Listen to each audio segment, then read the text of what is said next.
ప్రకాశం జిల్లా SP Shri A R Damodar IPS ఆదేశాల మేరకు మార్కాపురం పట్టణ డీఎస్పీ డాక్టర్ యు నాగరాజ్ ఆధ్వర్యంలో మార్కాపురం పట్టణ సైకిల్ ఇన్స్పెక్టర్ పి సుబ్బరావు సమన్వయంతో మార్కాపురం పట్టణంలో సుందరయ్య కాలనీలో ముందస్తు చర్యల్లో భాగంగా దుకాణాలు తనిఖీ చేసి చట్ట వ్యతిరేకమైన సమాజానికి హాని కలిగించేటటువంటి వస్తువులను అమ్మవద్దని తెలియపరిచి ముఖ్యంగా వేసవి కాలంలో చిన్నపిల్లలు తినుబండారాల కోసం వచ్చినప్పుడు ఎక్కువ రోజులు నిల్వ ఉంచిన తినుబండారాలను అమ్మటం వల్ల చిన్నపిల్లలు వాటిని తిని అనారోగ్యానికి గురి అయ్యే ప్రమాదం ఉందని దుకాణాల యాజమాన్లకు తెలియపరచడం జరిగింది.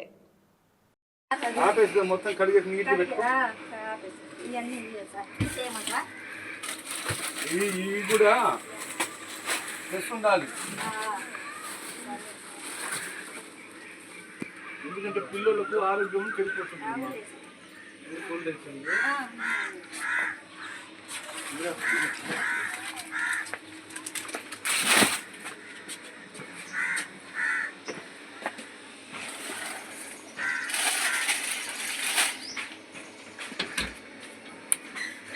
ఓల్డ్ స్టాక్ అంటూ వారం కన్నా ఎక్కువ ఎండల కాలం పెట్టకూడదు. వాటికి ఏంటంటే చెమ్మలాగా వచ్చేసి నూనె ప్యాకెట్లు, కోడిగుడ్లు అన్ని తీసేయమంటే తీసేయడం వద్దు, ప్రెస్ పెట్టుకుంటున్నాను. పిల్లలకు